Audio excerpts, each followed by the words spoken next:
నామానికి మహిమ కలుగును గాక.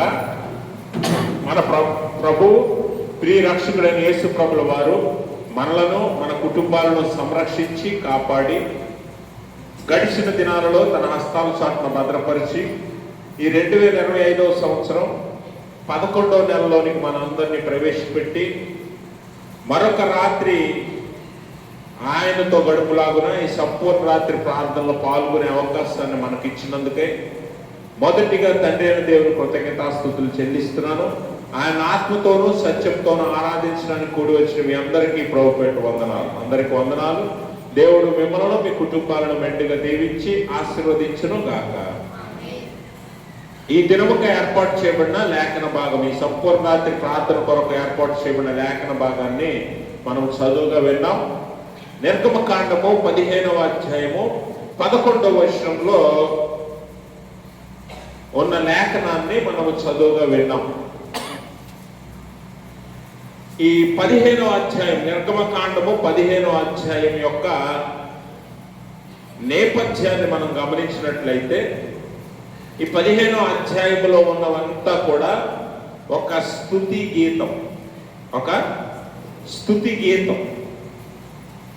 హెబ్రీ భాషలో దీన్ని ఏమంటారంటే తెహిల్లా అంటారు. తెహిల్లా అంటే ఉత్సాహగానం అన్నమాట, ఉత్సాహభరితమైన పాట. ఈ ఉత్సాహభరితమైన పాటను ఎవరు పాడుతున్నారు అని అంటే మోషే, ఇశ్రాయేలీలు అందరూ కలిసి ఎక్కడ నిలబడి పాడుతున్నారంటే ఎర్ర సముద్రానికి అవతల ఒడ్డున నిలబడి పాడుతూ ఉన్నారు. ఈ ఎర్ర సముద్రానికి అవతల ఒడ్డుకి వీరు ఎలా వెళ్ళారో మనందరికీ తెలుసు. ఇదే నిర్గమకాండం 14వ అధ్యాయంలో దేవుడు తన బాహుబల హస్తము చేత ఇశ్రాయేలీలందరినీ ఐగుప్తు దాస్యములో నుండి ఎలా నడిపించాడో మనందరికీ తెలుసు. అలా నడిపించటానికి దేవుడు వారికి తోడై ఉండి ఇశ్రాయేలీలందరినీ కూడా ఎర్ర సముద్రం అవతలికి దాటించాడు. అయితే ఇశ్రాయేలీలలో అనేకులు ఏమనుకున్నారంటే మనం ఈ దాస్యంలో నుండి ఇక బయటపడలేమో,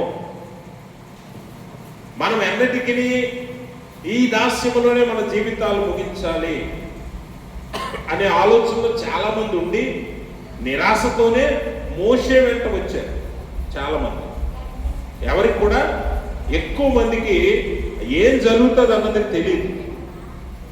అలాంటి సందర్భంలో దేవుడు వారి పక్షంగా ఉండి వారిని ఎర్ర సముద్రం దాటించాడు. ఎర్ర సముద్రం దాటక మునుపు ఉన్న పరిస్థితి మనకు తెలుసు. ముందేమో అగాధ జలములు, వెనకేమో పొరో సైన్యం. ఇశ్రాయేలీలందరూ కూడా తన ప్రాణాలను అరచేతిలో పెట్టుకొని మరికొద్ది క్షణాలలో మనము చనిపోతామేమో, ఇదే మన ఆఖరి దినమేమో, ఎక్కడి నుండి మనల్ని తప్పించగలవాడు ఎవడూ లేడు అనే ఆందోళనలో ఎటూ తోచని స్థితిలో ఉన్న సందర్భంలో దేవుడు అద్భుత రీతిగా వారిని ఆరిన నేల గుండా నడిపించి ఆ ఎర్ర సముద్రాన్ని దాటించాడు. అవతలకి వెళ్ళిన ఇశ్రాయేలీలు ఆశ్చర్యంలో మునిగిపోయారు. అందుకనే కీర్తనగాడు అంటాడు, మేము కలకనిన వారి వలె ఉన్నాము, మా నోటి నిండా నవ్వు ఉంది. దేవునికి స్తోత్రం. అంటే దేవుడు ఎంత గొప్ప కార్యం చేశాడంటే ఇశ్రాయేలీల పట్ల. ఇశ్రాయేలీలు ఐగుప్తు దేశంలో 400 సంవత్సరాలు దాస్యంలో ఉన్నారు. ఈ 400 సంవత్సరాల్లో వారి సొంత దేవుణ్ణి అనగా నిజమైన దేవుణ్ణి వదిలేసి ఐగుప్తులో ఏ దేవుళ్ళైతే ఆరాధిస్తారో, ఐగుప్తీయులు ఏ దేవుళ్ళైతే ఆరాధిస్తారో ఆ దేవుళ్ళను వీరు కూడా ఆరాధించడం నేర్చుకున్నారు. ఇంకా ఒక తరం మొదలు పెట్టిన తర్వాత తరం వారు ఇశ్రాయేలీలందరూ కూడా పూర్తిగా అన్ని దేవతల తట్టు తిరిగిపోవడం జరిగింది. 400 సంవత్సరాలు అంటే ఎన్ని తరాలు జరుగుతాయో తెలుసు మనకి కదా. 30 సంవత్సరాలకు ఒక తరం అనుకున్నా 400 సంవత్సరాలకి ఇంచుమించు 12 తరాలు దాటిపోయి ఇశ్రాయేలీలు. అన్ని తరాలు దాస్యంలో ఉన్నప్పుడు వారికి ఎటువంటి ఆశ భవిష్యత్తు మీద ఉండదు. అలాంటి స్థితిలో దేవుడు వారికి మాటిచ్చి వారిని నిజముగా దాస్యంలో నుంచి స్వతంత్రతలోనికి తీసుకొచ్చాడు. ఆ ఆశ్చర్యంలో ఈ దేవుణ్ణి వారు గణపరుస్తూ, ఈ నామాన్ని హెచ్చిస్తూ ఈ స్తుతి గానాన్ని పాడుతున్నారు. అందుకని 15వ కీర్తన చూడండి. అందుకనే మొదటి వచనం అంటాడు, అప్పుడు మోషేయు ఇశ్రాయేలీయులను యెహోవాను గూర్చి ఈ కీర్తన ఎలాంటిదట? దేవుని యొక్క గుణగణాలను వివరిస్తూ, ఆయన నామాన్ని హెచ్చిస్తూ, ఆయనను పొగడుతూ, ఆయనను ఆనందిస్తూ వారు అత్యుత్సాహంతో ఈ ఆనంద గానాన్ని పాడుతూ ఉన్నారు. అయితే మీరు గమనించాలి, ఇప్పుడు యెహోవాను ఐగుప్తు దేశంలో ఉన్న ఇశ్రాయేలీయులు 400 సంవత్సరాల దాస్యం భరించి వారి దేవుళ్ళను ఆరాధించిన ఈ ఇశ్రాయేలీయులు ఇప్పుడు ఐగుప్తు దాస్యం నుండి ఎర్ర సముద్రం దాటి అవతల ఒడ్డుకి వెళ్ళగానే యెహోవాను ఎందుకు ఆరాధిస్తున్నారు, యెహోవాను ఎందుకు సేవించడానికి సిద్ధపడ్డారు, యెహోవాను ఎందుకు గణపరుస్తున్నారు అనేది మనం ఆలోచించాలి. ఎందుకంటే వారు ఐగుప్తు దాస్యంలో ఉన్నప్పుడు వారు ఐగుప్తు దేవుళ్లను దేవతలను ఆరాధించి వారికి బలులర్పించి వారికి మొక్కి వారిని సేవించారు. ఇప్పుడు యెహోవా తట్టు తిరిగారు. ఈ 400 సంవత్సరాల్లో వారు చూసిన దేవతా దేవుళ్లలో లేనిది యెహోవాలో వారు చూశారు. దేవునికి స్తోత్రం. అందుకనే యెహోవాను గూర్చి ఈ కీర్తన వారు పాడుతూ ఉన్నారు. ఐగుప్తులో ఉన్నప్పుడు వారు ఐగుప్తు దేవతలను దేవుళ్లను ఐగుప్తీయులు ఎలా ఆరాధించారో వీరు కూడా అలాగే ఆరాధించారు. అయితే ఆ దేవుళ్ళు వీరిని రక్షించడంలో విఫలమయ్యారు. యెహోవా వారిని రక్షించి ఒడ్డు చేర్చాడు. ఆ దేవుళ్ళు ఎందుకు విఫలమైపోయారు, యెహోవా ఎందుకు వారిని రక్షించగలిగాడు అనేది కూడా మనము జ్ఞాపకం చేసుకోవాలి. ఐగుప్తులో ఉన్నప్పుడు ఐగుప్తులో అనేక దేవుళ్ళు దేవతలు ఉన్నారు. అనేక దేవుళ్ళు దేవతలు ఉన్నారు. మీరు గూగుల్లో సెర్చ్ చేసుకుంటే చాలా మంది దేవుళ్ళ పేర్లు వస్తాయి. ఐగుప్తు దేవతా దేవుళ్ళ పేర్లు, వారి విగ్రహ నమూనాలు కూడా మీరు చూడొచ్చు అందులో. అయితే వారు ఆరాధించిన ఆ దేవుళ్ళలో ఎవరు కూడా ఇశ్రాయేలీయుల పక్షంగా నిలవలేకపోయారు. ఇశ్రాయేలీయులను ఎవరు కూడా రక్షించలేకపోయారు. వారు మామూలుగా ఐగుప్తు దేశంలో వారు ఆరాధించే దేవుళ్ళలో ఒక దేవుడి పేరు రా. రా అంటే గాడ్ ఆఫ్ సన్, సూర్యదేవుడు. గాడ్ ఆఫ్ సన్, సూర్యదేవుడు రా అంటే. ఇప్పుడు ఈ సూర్యదేవుడు ఏం చేయాలి? ఐగుప్తు దేశంలో 10 తెగుళ్లలో ఒక తెగులైన నీరంతా కూడా రక్తంగా మారిపోయింది. నైలు నదిలో నీళ్ళన్నీ, తాగే నీళ్ళన్నీ ఏమైపోయి రక్తంగా మారిపోతే ఈ సూర్యదేవుడు ఆ నదిని ఎండ చేయలేకపోయాడు, విఫలమయ్యాడు. అలాగే ఐగుప్తు దేశంలో 10 తెగుళ్లలో మరొక తెగులైన తొలి సంతానము మరణించినప్పుడు ఇంకొక దేవుడు ఒసైరస్ అంటే గాడ్ ఆఫ్ డార్క్నెస్, అంటే అగాధ పాతాళ శక్తులకు దేవుడు ఒసైరస్ అంటే. ఈ అగాధ శక్తులకు పాతాళానికి దేవుడైనటువంటి ఈ ఒసైరస్ వారి ప్రథమ సంతానం చనిపోయినప్పుడు మరణాన్ని ఆపలేకపోయాడు. అది గమనించిన, అనుభవించిన, చూసిన ఇశ్రాయేలీయులు వారి పక్షంగా నిలబడిన యెహోవాని జ్ఞాపకం చేసుకున్నారు. అందుకనే అద్భుత రీతిగా అవతల ఒడ్డుకి చేరిన ఇశ్రాయేలీయులు ఒక్కసారిగా యెహోవా తట్టు తిరగటం మనం చూస్తాం. మనం కూడా మన జీవితాల్లో కొన్నిసార్లు ఇలాంటి ఆందోళనకరమైన పరిస్థితులను ఎదుర్కొన్నప్పుడు, లేకపోతే కష్టమో నష్టమో శ్రమో ఏదో మనల్ని ఉక్కిరి బిక్కిరి చేసినప్పుడు, మనం ఏమీ చేయలేని తోచని పరిస్థితుల్లో ఉన్నప్పుడు, దేవుడు ఒక్కసారిగా అద్భుత రీతిగా మనల్ని తప్పించినప్పుడు మనకి ఇలాంటి సంతోషం ఆనందం కలుగుతుంది. అందుకే ఇశ్రాయేలీయులు ఏమనుకున్నారంటే, ఈ 400 ఏళ్లలో మేము ఆరాధించి సేవించిన ఐగుప్తు దేవతా దేవుళ్ళు ఎవరు కూడా మమ్మల్ని దాస్యం నుండి తప్పించలేకపోయారు, మమ్మల్ని ఎవరు కూడా విడిపించలేకపోయారు. కానీ ఈ దేవుడు, యెహోవా దేవుడు మమ్మల్ని స్వతంత్రతలోనికి నడిపించాడు. మేము ఊహించని అద్భుత కార్యాన్ని మా జీవితంలో జరిగించాడని దేవుని గురించి ఇశ్రాయేలీయులు మోషే కలిసి ఈ స్తుతి గానాన్ని పాడుతూ ఉన్నారు. అందులో ఆ గానములో దేవుని యొక్క గుణగణాలను వారు వివరిస్తూ, నీ వంటి వాడు ఎవడునూ లేడు, నీలాంటి దేవుడు ఎవడునూ లేడు, మేము ఐగుప్తులో అనేక దేవతలను చూసాం కానీ, ఆరాధించాం కానీ, సేవించాం కానీ వారెవరు నీకు సరిపోరు. అందుకని 11వ వచనంలో ఏమంటున్నాడు, యెహోవా వేల్పులలో నీ వంటి వాడెవడు. దేవుళ్ళు అనేక మంది ఉండొచ్చు, కానీ నీలాంటి దేవుడు ఎవడునూ లేడు. నువ్వు ఎలాంటి వాడివో తెలుసా? నువ్వు ఎంత గొప్ప దేవుడివో తెలుసా? నువ్వు ఎలాంటి గొప్పవాడు అంటే, నీ గుణగణాలు ఎలాంటివంటే, పరిశుద్ధతను బట్టి నీవు మహనీయుడవు, పరిశుద్ధతను బట్టి నీవు మహనీయుడవు, స్తుతి కీర్తనను బట్టి నీవు పూజార్హుడవు, పూజనీయుడవు, నీవు అద్భుతములు చేయి దేవుడవు అని మోషే ఇశ్రాయేలీయులు ఈ యెహోవా దేవుణ్ణి కనపరుస్తూ ఉన్నారు. ఎందుకంటే ఈ దేవుళ్ళు అనబడిన వారు ఎంతమంది అయినా ఉండొచ్చు, కానీ నిజమైన దేవుడు ఒక్కడే ఉంటాడు, సృష్టికర్త ఒక్కడే ఉంటాడు, మనందరినీ సృజించిన వాడు ఒక్కడే ఉంటాడన్న సంగతి ఇశ్రాయేలీయులు ఆ రోజు గమనించారు, తెలుసుకున్నారు.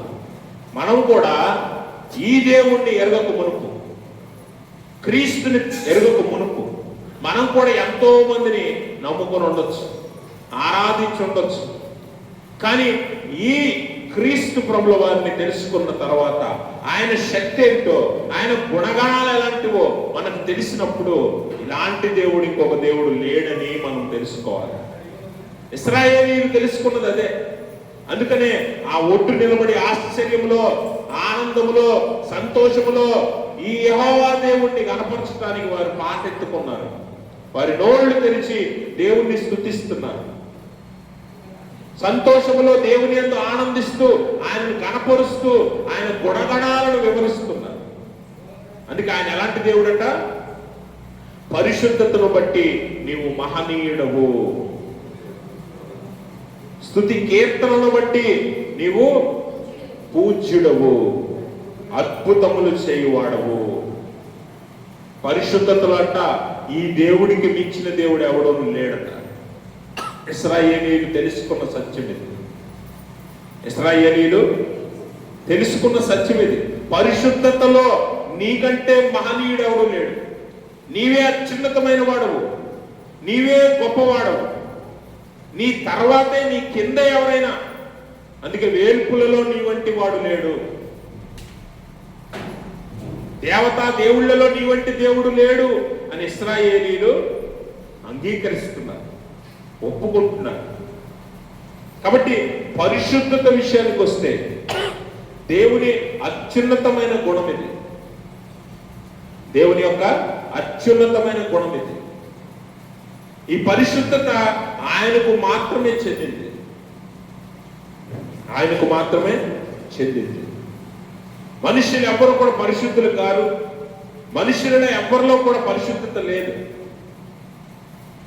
కానీ ఆయన మాత్రం పరిశుద్ధుడు. ఆయన ఎంత పరిశుద్ధుడు అంటే దేవుని వాక్యం తెలియజేస్తుంది. ద్వితీయోపదేశ కాండము 4వ అధ్యాయము 35వ వచనాన్ని ఒకసారి చదువుదాం. అయితే యెహోవా దేవుడనియు ఆయన తప్ప మరి ఒకడు లేడనియు మీరు తెలుసుకున్నట్లు. గమనించండి, దేవుని యొక్క అద్భుత కార్యాలు ఆ రోజు ఇశ్రాయేలీయులందరూ కూడా చూశారు. అక్కడున్న పిల్లవానితో సహా ముసలివాని దాకా అందరూ కూడా సజీవ సాక్ష్యాలు కదా, ప్రత్యక్ష సాక్షులు దేవుని యొక్క కార్యాలకి. అందుకనే యెహోవా తప్ప వేరొక దేవుడు లేడని మీరు తెలుసుకున్నట్టు ఈ కార్యం మీకు చూపించబడింది.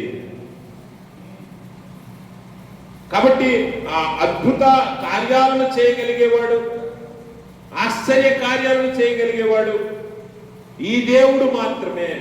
అందుకే ఆయన పరిశుద్ధుడు పరిశుద్ధుడు పరిశుద్ధుడని పరిశుద్ధ గ్రంథం తెలియజేస్తుంది. ఎన్నటెన్నటికి పరిశుద్ధతయే నీకు అనుకూలమని కూడా లేఖనం తెలియజేస్తుంది. ఎందుకంటే పరిశుద్ధత లేదా పరిశుద్ధత లేకుండా ఆయనకు ఇష్టడిగా ఆయనను ఆయన దగ్గరకు వెళ్ళడానికి మనకు పరిశుద్ధత చాలా అవసరం. పరిశుద్ధత లేకుండా ఆయనకు మనము దగ్గరగా వెళ్ళలేము. ఎందుకంటే ఆయన పరిశుద్ధుడు. లేవికాండం 19:2 అంటాడు కదా, మీ దేవుడైన యెహోవానైన నేను పరిశుద్ధుడును కనుక మీరును పరిశుద్ధులై ఉండండి అంటాడు. ఆయన మన దగ్గరికి రావటానికి ఇష్టపడుతూ ఉన్నాడు, మన మధ్య నివసించడానికి ఇష్టపడుతూ ఉన్నాడు. అయితే మనం ఏమై ఉండాలట? పరిశుద్ధులమై ఉండాలి. దేవుడు పరిశుద్ధుడు కనుక ఆయనకు తగినట్లుగా మనం ఉండాలంటే మనం కూడా పరిశుద్ధులమై ఉండాలి. అందుకని ఆయన ఒక్కడే దేవుడట. ఆయన ఒక్కడే దేవుడు, ఆయన తప్ప వేరొక దేవుడు లేడు. పరిశుద్ధతలో ఆయనకు సమానమైన వాడు కానీ ఆయనకు పైగా ఉన్నవాడు ఎవడూ లేడు. అందుకే పరిశుద్ధతను బట్టి నువ్వు ఎలాంటి వాడు అట? మహనీయుడవు, అందరికంటే పైన ఉన్నవాడవు. అలాంటి దేవుడు నువ్వు. మేము ఐగుప్తులో చాలా మంది దేవుళ్ళని చూసాం, చాలా మంది దేవతలను చూసాం. ఎవరు కూడా పరిశుద్ధతలో నీకు సమానంగా లేరు అని ఇశ్రాయేలీయులు సాక్ష్యం ఇస్తూ ఉన్నారు. మనకి అనేక దేవుళ్ళు దేవతలు తెలుసు, కానీ ఇటువంటి దేవుడు, ఇటువంటి పరిశుద్ధ దేవుడు ఎవరునూ లేరు అన్న సంగతి మనము గ్రహించాలి. కాబట్టి గమనించండి ప్రభువునందు ప్రియమైన స్నేహితులారా, మన దేవుడు ఎలాంటి వాడట? పరిశుద్ధతలో మహనీయుడు, అనగా అందరికంటే పైన ఉన్నవాడు, అందరికంటే పైనున్న దేవుడు. కాబట్టి ఇలాంటి దేవుణ్ణి మేము ఆశ్రయించాము. ఇలాంటి దేవుడు మమ్మల్ని అద్భుత రీతిగా మమ్మల్ని దాటించాడు.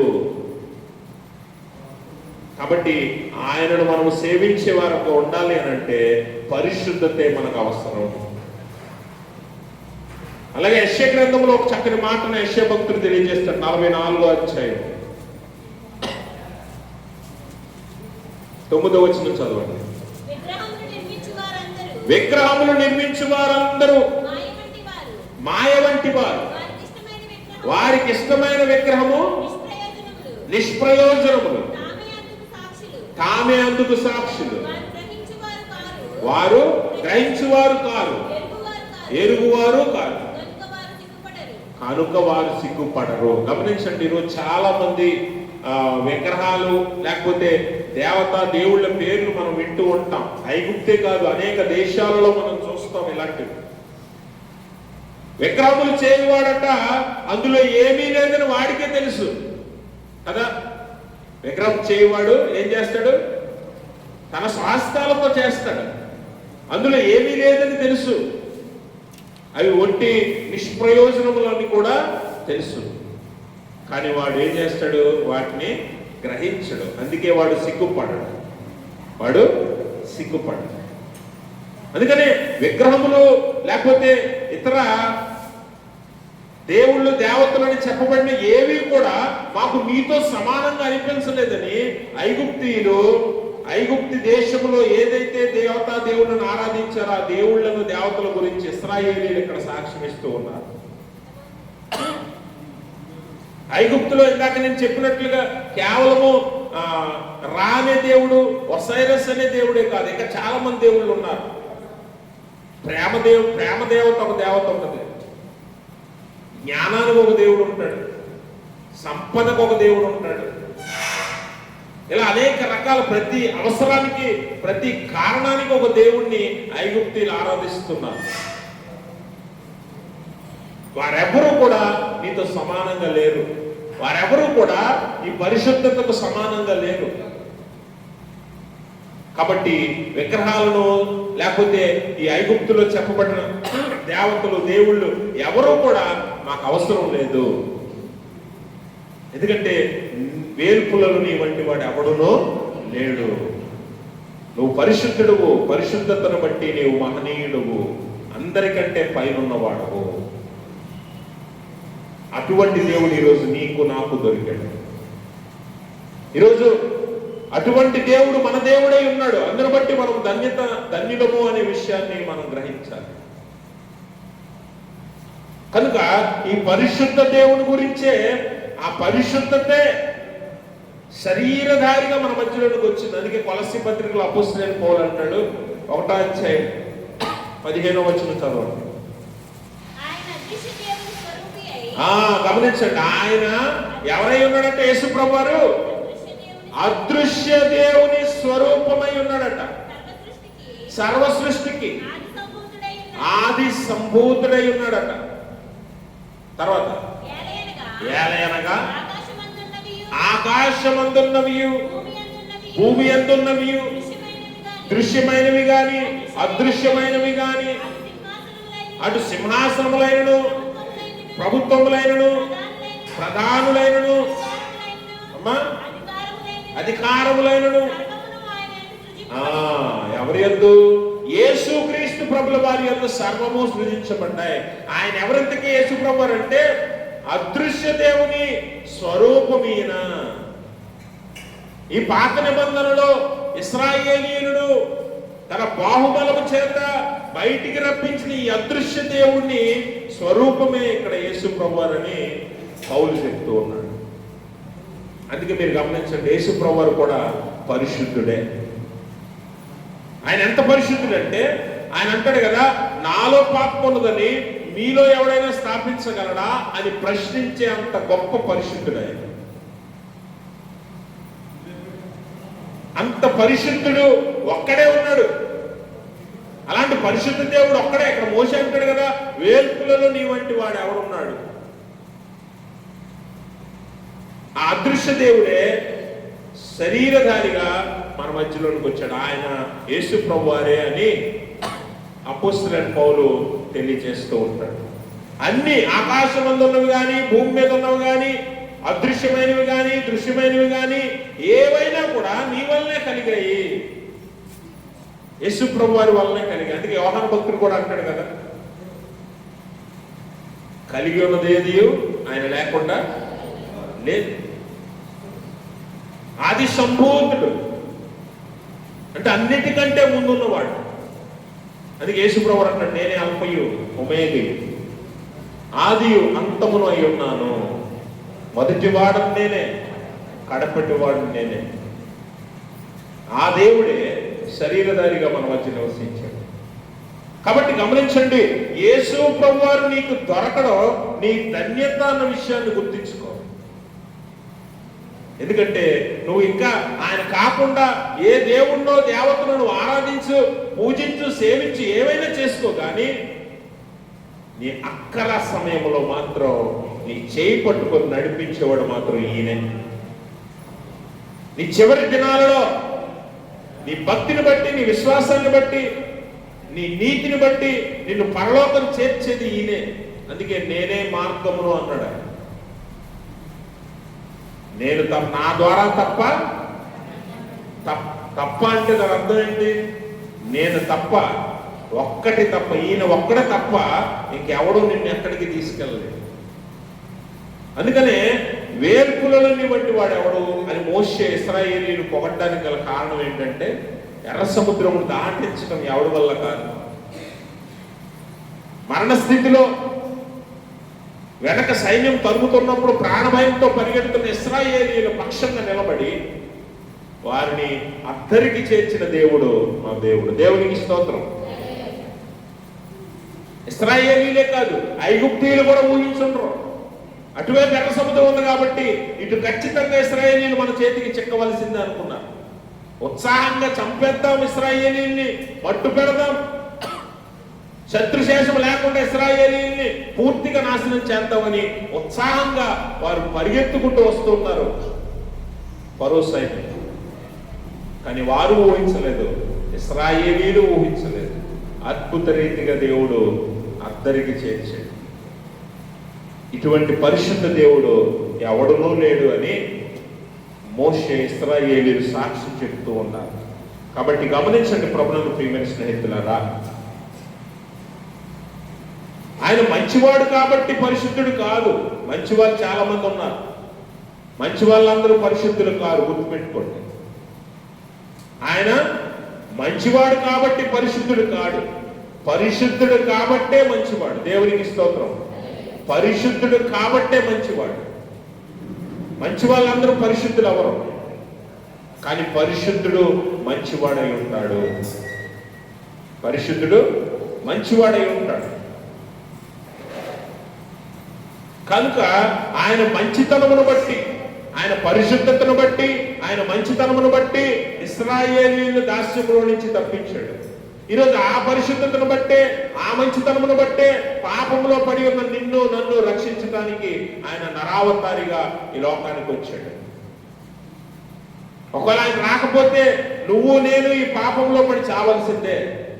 మనకి మోక్ష మార్గం లేదు, నిత్య నరకంలోనికి వెళ్ళవలసిందే. ఆనాడు ఆ పరిశుద్ధ దేవుడు లేకపోతే ఇశ్రాయేలీయులు ఎలాగైతే ఆ ఎర్ర సముద్రం ఒడ్డునే చనిపోవలసి ఉండేదో, ఈరోజు నువ్వు నేను యేసు ప్రభువు వారు రాకపోయి ఉంటే నువ్వు నేను పాపంలో చనిపోయి నిత్య నరకానికి వెళ్ళవలసిందే. కనుక ఆ పరిశుద్ధతను బట్టి, ఆ మంచితనాన్ని బట్టి ఆనాడు ఇశ్రాయేలీయుల్ని రక్షించాడు. ఈనాడు నిన్ను నన్ను రక్షించడానికి నరావతారిగా వచ్చాడు. అవసరతను బట్టి కార్యం చేస్తాడు దేవుడు. ఆనాడు ఎర్ర సముద్రం చేరాలి కనుక ఆయన మాట చొప్పున జరిగింది అది. ఈనాడు నీ కొరకు నా కొరకు రక్తం చిందించబడాలి కనుక ఆయన శరీరధారిగా రావాల్సి వచ్చింది. ఇప్పుడు కూడా ఆయన మాట చొప్పున జరిగించవచ్చు, కానీ రక్తము చిందించవలసిందే. అది పరిశుద్ధ రక్తమై ఉండవలసిందే. అందునిమిత్తమే భూమి మీద పరిశుద్ధుడు ఎవడూ లేడు కనుక ఆయనే ఈ లోకానికి వచ్చి పరిశుద్ధ రక్తాన్ని చిందించవలసిన అవసరం వచ్చింది. కాబట్టి అటువంటి పరిశుద్ధ దేవుడు నీకు నాకు దొరికినందుకే మనము ధన్యులము అనే విషయాన్ని మనం గుర్తించాలి. ఆయనను ఆనందించాలి, ఆయన కొరకు మనము జీవించాలి, ఆయన ఎల్లప్పుడూ గణపరచాలి, ఆయన నామాన్ని ఎప్పుడూ హెచ్చించాలి. ఇశ్రాయేలీయులు చేస్తుంది అదే. అవతలొడ్డుకి వెళ్ళి అమ్మయ్యా బతికిపోయాం అని పారిపోట్ల. ఇప్పుడు ఏంటి అని ఆలోచించట్లా, ఏం తినాలి అని ఆలోచించట్లా. అద్దరిని నిలబడి, అదే ఒడ్డున నిలబడి అప్పటి వరకు అలలు అలలు ఎగసిపడిన అలల్ని చూస్తూ, అందులో మునిగి మరణించిన ఫరో సైన్యాన్ని చూస్తూ ఆశ్చర్యంతో, ఓ పక్క ఆనందంతో, ఉత్సాహంతో దేవుణ్ణి పొగుడుతున్నారు. కొన్నిసార్లు మనం కూడా అంతే, ప్రమాద స్థితిలో నుంచి లేదా ప్రాణాపాయ స్థితిలో నుంచి లేదా పెద్ద కష్టంలో నుంచి శ్రమలో నుంచి బయటపడిన తర్వాత మనకి ఇలాంటి పరిస్థితి ఎదురవుతూ ఉంటుంది. కొన్నిసార్లు ఏం చేయాలో తెలియదు, కానీ లోపల ఒక పక్క ఆనందం, ఇంకో పక్క ఆశ్చర్యం. ఇది నాకే జరిగిందా, నేనే ఎలా ఉన్నానా ఇప్పుడు అనే ఆలోచన, ఆశ్చర్యం మనకు కలుగుతుంది. ఒక పక్క ఆనందం ఉంటుంది. అలాంటి సమయంలో ఇశ్రాయేలీయులు మోషే చేస్తున్న పని ఏంటంటే తెలుసా? వారిని తప్పించిన దేవుణ్ణి గణపరుస్తూ ఉన్నారు. ఆయన పొగుడుతూ స్తుతిగానాన్ని పాడుతూ ఉన్నారు. కాబట్టి పరిశుద్ధ దేవుడు నీకు నాకు దొరికాడు. ఆయన మనకు దేవుడిగా ఉన్నందుకు మనము ధన్యులమనే సంగతి మనం జ్ఞాపకం చేసుకోవాలి. కాబట్టి గమనించండి, ఆయన పరిశుద్ధత ఎవడికి అందనిది. అందుకే వేర్పులలో నీ వంటి వేర్పు లేడు. దేవుళ్ళు అనబడచ్చు, శక్తులు ఉండొచ్చు, మహిమలు ఉండొచ్చు, కానీ పరిశుద్ధతలో నీకు సమానమైన వాడు ఎవడనూ లేడు. నిర్గమకాండం 3వ అధ్యాయం 2వ వచనం చదువుతాం.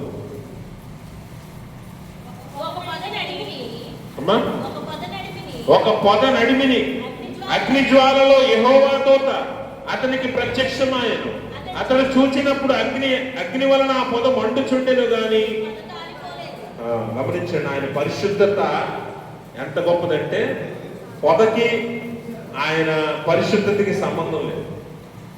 నిజంగా అది అగ్ని అయితే పొద కాలకుండా ఉంటుందా? ఎంత పచ్చిదైనా, ఎంత పచ్చగా ఉన్నా నువ్వు నిప్పు పెట్టగానే ఏమవుతుంది? ఖచ్చితంగా కాలుతుంది, పొగవాసన వస్తుంది. పచ్చని రంగు నల్లని రంగులోనికో వేరొక రంగులోనికో మారుతుంది. అవునా కాదా? ఎంత పచ్చదైనా సరే మీరు నిప్పు పెట్టండి, ఇప్పుడు పిడిగొచ్చి పడుతుంది, పచ్చని చెట్టు మీద పడుతుంది. పడ్డాక ఏమవుతుంది? చెట్టు పచ్చగా ఉంది కదా, కాలలేదు అనుకుంటామా? కాలకుండా ఉంటుందా? ఆయన పరిశుద్ధత ఎలాంటిదంటే ఏది దాన్ని అందలేదు, ఎవరు దాన్ని అందుకోలేదు. అందుకనే అక్కడ ఆశ్చర్యం ఏంటంటే మోషే కూడా అనుకుంటాడు, ఆ పొద ఎలా కాలిపోలేదో నేను ఆ తట్టెల్లి ఒకసారి చూస్తాను అనుకుంటాడు. మండుచున్నది కానీ కాలిపోలేదు. ఆయన పరిశుద్ధత ఎవడు కూడా అందుకోలేనిది. కాబట్టి ఆ పరిశుద్ధతకు సమానమైన వేర్పు, సమానమైన దేవుడు ఎవడనూ లేడు అనే విషయాన్ని మనం ఇక్కడ జ్ఞాపకం చేసుకోవాలి. అలాంటి ఉన్నతమైన దేవుడు, అలాంటి అత్యున్నతమైన దేవుడు మనకు దొరికాడు. రెండవది ఏంటో తెలుసా? రెండో మాట ఏమంటున్నాడు? స్తుతి కీర్తనలు బట్టి నువ్వేంటి? స్తుతి కీర్తనలు బట్టి నువ్వేంటి? పూజ్యుడు, పూజారుడు, పూజ్యుడు, పూజింపదగిన వాడువు నువ్వు. ఎందుకు నువ్వు పూజింపదగిన వాడువు అని అంటే యు ఆర్ వెరీ పవర్ఫుల్. నువ్వు ఎలాంటి వాడువు? గొప్ప శక్తివంతుడు నువ్వు. నీ శక్తి సమానమైన శక్తి ఎవరికి లేదు. నీ వంటి శక్తివంతుడు ఎవడూ లేడు. అందుకే ఆయన ఎలాంటి వాడంటే ఓమ్ని పొటెంట్ అని నేను చాలాసార్లు మీకు చెప్పాను. ఓమ్ని పొటెంట్ అంటే సర్వశక్తిమంతుడు, సర్వశక్తిమంతుడు. ఎంత శక్తి అని అంటే ఆయన శక్తికి సమానమైన శక్తి కలిగిన వాడు ఎవడూ లేడు దేవుళ్ళలో. మోషే అదే చెప్తున్నాడు, ఐగుప్తు దేవుళ్ళలో ఇంతమంది దేవుళ్ళు చూసాం కానీ మేము ఏ దేవుడు నీకు సరిపోయిన శక్తి కలిగిన వాడు ఎవడూ లేడు. అందుకే నువ్వు మాత్రం పూజార్హుడువు, నువ్వు మాత్రం పూజనీయుడువు. నీ శక్తి ఎలాంటిదంటే దేన్నైనా అది సాధ్యం చేయగలదు, దేన్నైనా అది జరిగించగలదు. జరగనిదంటే ఏది నీకు లేదు. మన జీవితాల్లో కూడా కొన్ని జరగని ఉంటాయి, కొన్ని జరగని ఉంటాయి. అది మనకు కూడా అనిపిస్తుంది ఇది ఇక జరగదు అని మనం అనుకుంటాం. కానీ అలాంటివి కూడా జరిగించగల దేవుడు. ఇప్పుడు ఇశ్రాయేలీలు ఏమనుకున్నారు? ఎర్ర సముద్రం యువతలు నిలబడి ఇప్పుడు అవతలకి వెళ్ళడం అసాధ్యం, ఈ ఫరో సైన్యాన్ని తప్పించుకొని బతకడం అసాధ్యం, మా జీవితంలో ఇంక ఇదే లాస్ట్ రోజు, ఇదే ఆఖరి రోజు, వాళ్ళు సమీపిస్తున్న కొలది మా మరణం సమీపిస్తుంది అనుకుంటున్నారు. అవునా? ఇంక ఇట్లేదు దారి, ఇట్లేదు దారి. అసాధ్యం అనుకున్న సమయంలో దేవుడు ఏం చేశాడు?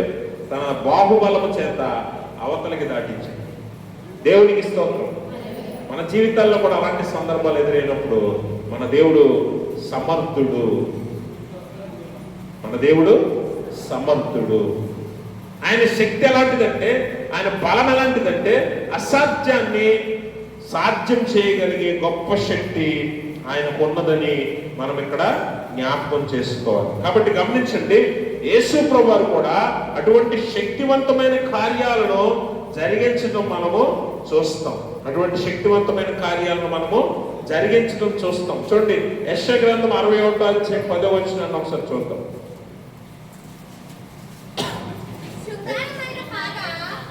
అమ్మా, శృంగారమైన పాగా ధరించుకొనిన పెండ్లి కుమారుని రీతిగాను ఆభరణములతో అలంకరించుకొనిన పెండ్లి కుమార్తె రీతిగాను ఆయన రక్షణ వస్త్రములను నాకు ధరింపజేసి ఉన్నాడు. నీతియను పైబట్టను నాకు ధరింపజేసి ఉన్నాడు. కాగా యెహోవాను బట్టి మహానందముతో నేను ఆనందించుచున్నాను. నా దేవుని బట్టి. ఇప్పుడు చూడండి, ఇశ్రాయేలీలు యువతలున్న పరిస్థితి ఏంటి, అవతలున్న పరిస్థితి ఏంటి చూడండి. యువతలున్నప్పుడేమో దుఃఖం, బాధ, ఏడుపు, కంగారు, కన్నీరు అన్నీ ఉన్నాయి. కానీ ఈ ఒడ్డు నుంచి ఆ ఒడ్డుకి వెళ్ళగానే వారి జీవితాలు సంతోషంతో, నోరు నవ్వుతో నిండిపోయాయి. దేవుని గురించి వారు పాడుతూ అంటున్నారు, రక్షణ వస్త్రాన్ని నీవు మాకు ధరింపజేశావు.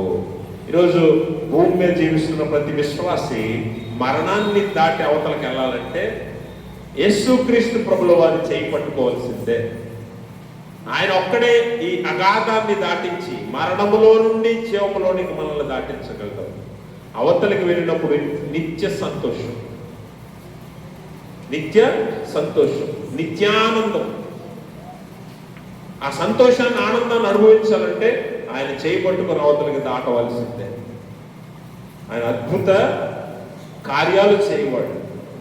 మూడోది అదే కదా, అక్కడ ఏమంటాడు, అద్భుతములు చేయవాడము, శక్తివంతుడు, అద్భుతాలు చేయవాడు. అందుకే నువ్వు పూజార్హుడవు, అందుకే నువ్వు పూజనీయుడవు. యేసు ప్రభువారిని మనం చూస్తాం. యేసు ప్రభువారు కూడా ఎన్నో గొప్ప కార్యాలు, శక్తివంతమైన కార్యాలు ఆయన చేయటం మనం చూస్తాం. ఆ శక్తివంతమైన కార్యాలను మనం గమనించినప్పుడు యేసు ప్రభువారు ఆ శక్తివంతుడు, ఆ అదృశ్య దేవుని శక్తి శరీరధారిగా భూమి మీదకి రావటం మనం గమనించాలి. యేసు ప్రభువారిలో ఆ పరిశుద్ధత ఉంది, ఆ శక్తి కూడా ఆయనలోనే ఉంది. హెబ్రీ పత్రిక 7వ అధ్యాయం 26వ వచనం చదవండి. పవిత్రుడును, నిర్దోషియు, నిష్కలంకుడును, పాపులలో చేరక ప్రత్యేకంగా ఉన్నవాడును, అమ్మా ఆకాశ మండలము కంటే మిక్కిలి హెచ్చైన వాడును, ప్రధాన యాజకుడును, మనకు సరిపోయిన వాడు. చాలండి. ఆయన ఎలాంటి వాడంట? మన జీవితాలకు సరిపోయే దేవుడు, మానవులకు, మానవానికి రక్షణార్థమై సరిపోయిన దేవుడు ఈయన. ఆకాశ మండలము కంటే హెచ్చైన వాడు, పరిశుద్ధుడు, పవిత్రుడు, శక్తివంతుడు. ఇటువంటి దేవుడు మనకు ఉన్నాడు. అందుకే నువ్వు పూజనీయుడు. మరి ఏ దేవుణ్ణి పూజనీయుడు అని చెప్పట్లా ఇశ్రాయేలీయులు.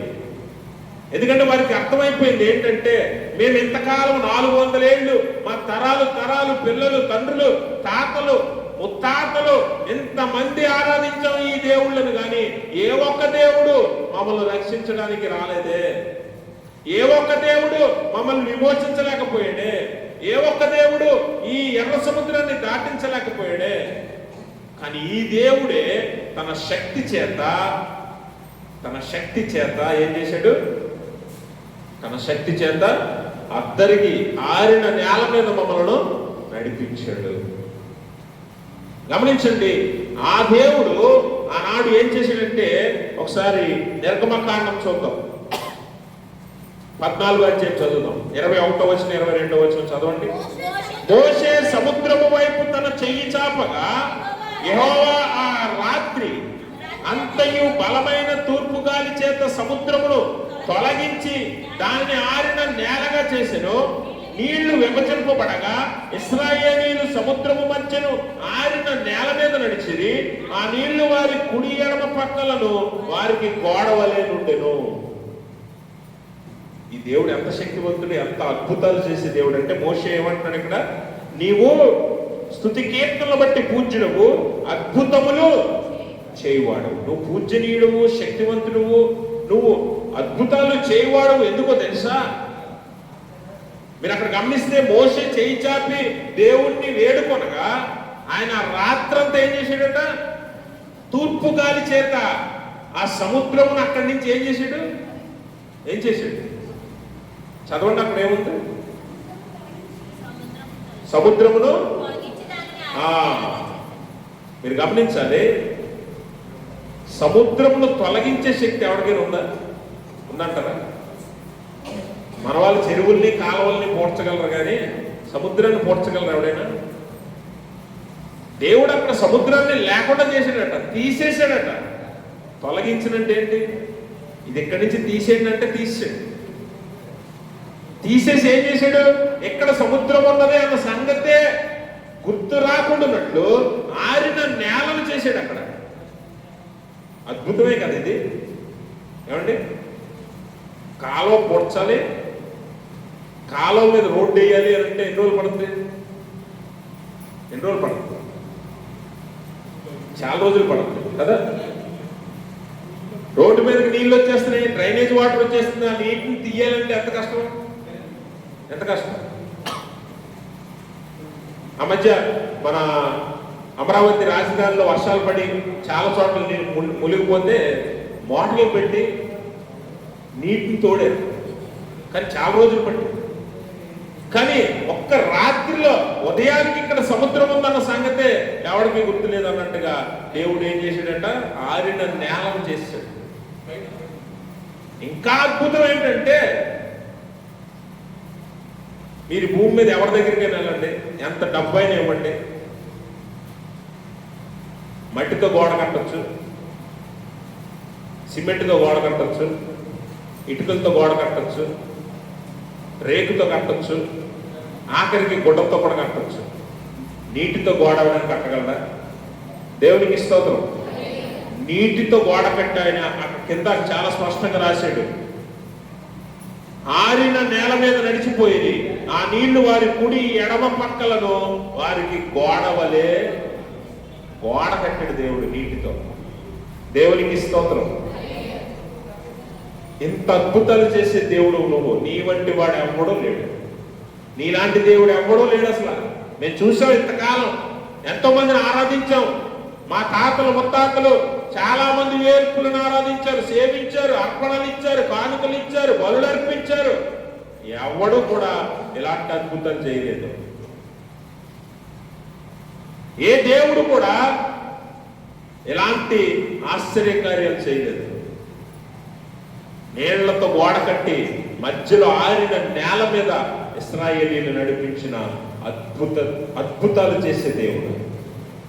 అందుకే యెషయా ప్రవక్త అంటాడు కదా, ఆయనకు పేరేంటి? ఆశ్చర్యకరుడు.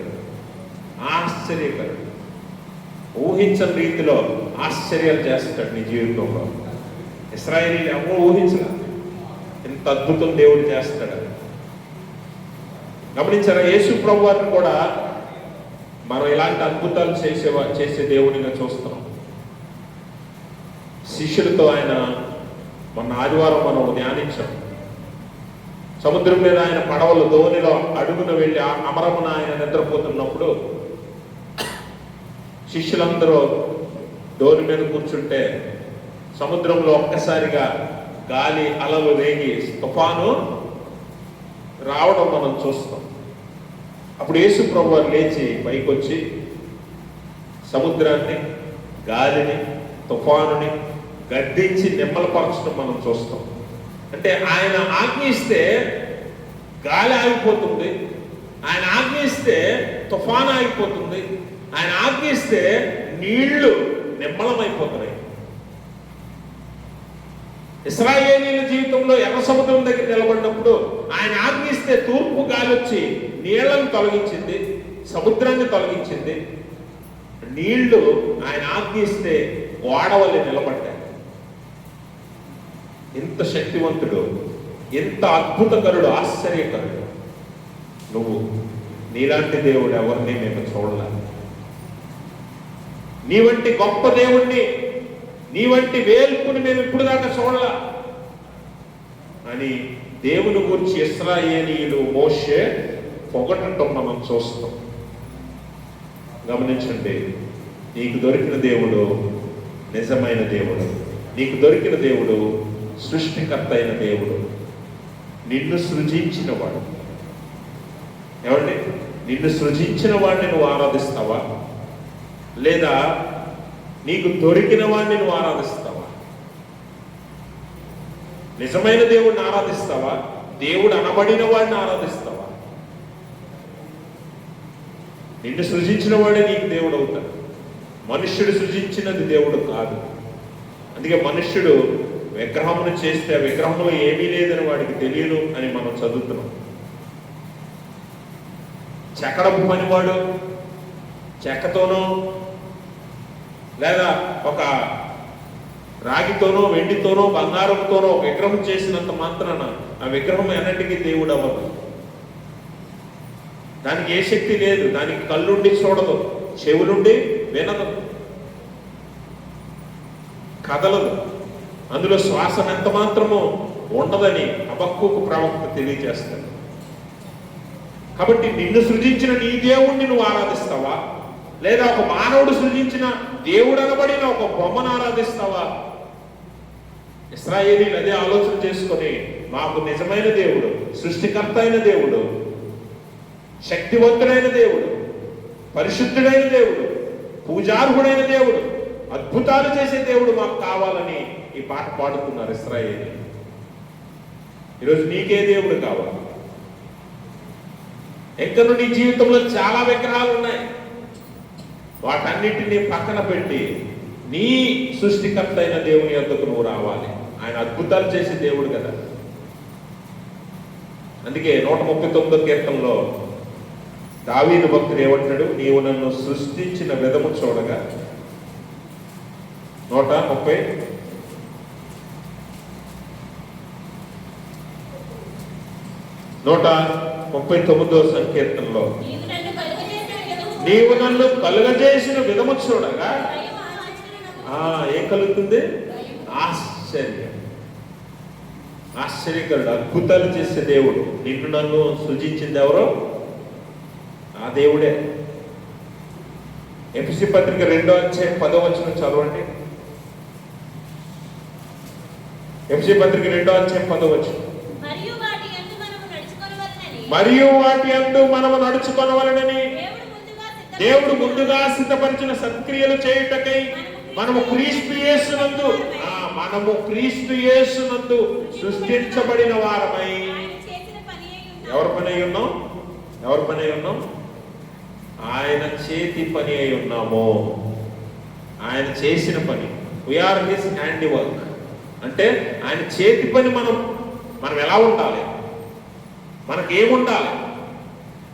మనుష్యుడు, మానవుడికి 2 కళ్ళు, 1 ముక్కు, 1 నోరు, 2 చెవులు, 2 చేతులు, 2 కాళ్ళు, అంతరింద్రియములు ఉండాలి అని నిర్మించింది, సృజించింది, నిర్ణయించింది ఎవరు? ఈ దేవుడే. అందుకే మనం యేసుక్రీస్తునందు సృజించబడిన వారమై ఆయన చేతి పని అయి ఉన్నాము. దావీదు భక్తుడు అంటున్నాడు, నీవు నన్ను నిర్మించిన విధము చూడగా నాకు భయము, ఆశ్చర్యం కలుగుతుంది. ఎందుకంటే మనుష్యుడిని ఇలా చెయ్యాలని చెప్పింది ఎవడు? ఆ జ్ఞాని ఎవడు? ఆయన ఈయనే, ఈ దేవుడే. అందుకనే నీకు ఇప్పుడు ఏ దేవుడు కావాలి, నీకు ఏ దేవుడిని నువ్వు ఆరాధిస్తావు అనే ప్రశ్న వస్తే నిన్ను సృజించిన దేవుణ్ణి నువ్వు ఆరాధించవలసి ఉన్నది. ఆయనే నిన్ను రక్షించగలవాడు, ఆయనే నిన్ను నడిపించేవాడు. కాబట్టి ఇలాంటి దేవుడు మాకున్నాడు అని ఇశ్రాయేలీలు ఆ రోజు సంతోషంతో, ఆనందంతో ఆ ఎర్ర సముద్రము అవతలి ఒడ్డున నిలబడి స్తుతిగానం పాడుతూ ఉన్నారు. ఈరోజు నిన్ను, నన్ను, భూమి మీద మానవాళి అందరినీ కూడా పాపము నుండి, మరణము నుండి, అపవాది నుండి, నిత్య నరకము నుండి తప్పించి నడిపించగలిగే దేవుడు ఒకే ఒక్కడు. ఆయన యేసుక్రీస్తు ప్రభుల వారు. ఆయన అందే మనము నిర్మించబడ్డాం, సృజించబడ్డాం. ఆయన చేతి పని అయి ఉన్నాం. ఆయన ఆది సంభూతుడు. ఆకాశములో ఉన్నవి, భూమి మీద ఉన్నవి, అలాగే అదృశ్యమైనవి, దృశ్యమైనవి అన్నీ కూడా ఆయన లేకుండా కలగలేదు. మానవులమైన మనందరము కూడా ఆయన లేకుండా కలగలేదు. అందుకే మనల్ని రక్షించడానికి ఆయన మాత్రమే వచ్చాడు. ఏమండి? నీకు లేదా నాకు దెబ్బ తగిలితే నా తండ్రే వస్తాడు, మీ తండ్రి రాడుగా. మీకు దెబ్బ తగిలితే మీ తండ్రే వస్తాడు. మనందరికీ తండ్రి అయిన దేవుడు మన కోసం వచ్చాడు. దేవునికి స్తోత్రం. అందుకే ఆయన లోకమును ఎంతో ప్రేమించాడు. కాగా తన అద్వితీయ కుమారుని యందు విశ్వాసం ఉంచువాడు నశింపక నిత్యజీవం పొందినట్టు తన కుమారుని మనకిచ్చాడు. ఆ తండ్రి మనందరికీ తండ్రి. ఆ తండ్రి మనందరి సృష్టికర్త. అతనే నిజమైన దేవుడు. సర్వశక్తిమంతుడు, పరిశుద్ధుడు, పూజనీయుడు, అద్భుతాలు చేసే దేవుడు, ఆశ్చర్య కార్యాలు చేసే దేవుడు.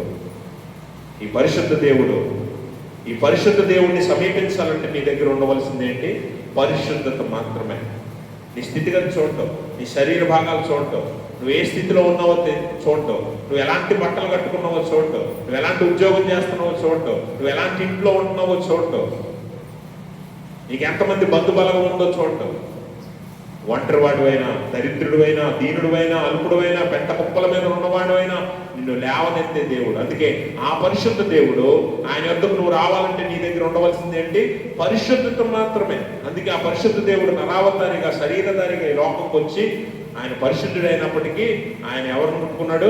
పాపులను ముట్టుకున్నాడు, రోగులను ముట్టుకున్నాడు, కుష్టి రోగులను ముట్టుకున్నాడు, అనేక రోగాలు కలిగిన వారిని ముట్టుకున్నాడు, ఆఖరికి ఆయన మరణించిన వారిని సైతము ముట్టుకున్నాడు. దేవునికి స్తోత్రం. ఎందుకంటే నిన్ను నన్ను పరిశుద్ధులుగా మార్చడానికి ఆయన ఈ లోకానికి వచ్చాడు. కాబట్టి ఆయన దగ్గరకు వెళ్ళడానికి నీ దగ్గర ఉండవలసింది ఒకటే, పరిశుద్ధత మాత్రమే. ఇంకా ఏ క్వాలిఫికేషన్లు ఆయన దగ్గర సరిపోని.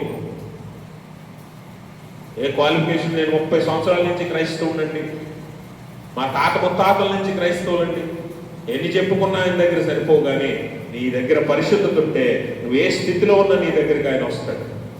12 సంవత్సరాల రక్తస్రావం రోగం కలిగిన స్త్రీ, ఆ స్త్రీని లోకమంతా ఏమంటుంది? పరిశుద్ధురాలు అని అనట్లా, ఏమంటుంది? ఆమెను ముట్టుకోవడానికి కూడా ఎవరి దగ్గరికి వెళ్ళట్లా. ఎందుకంటే మైలు, అవునా? రక్తస్రావం కలిగితే మైలు. అలాంటి స్త్రీని ముట్టుకోవడానికి కూడా ఎవరు ఇష్టపడరు. కానీ దేవుడు ఇష్టపడుతున్నాడు.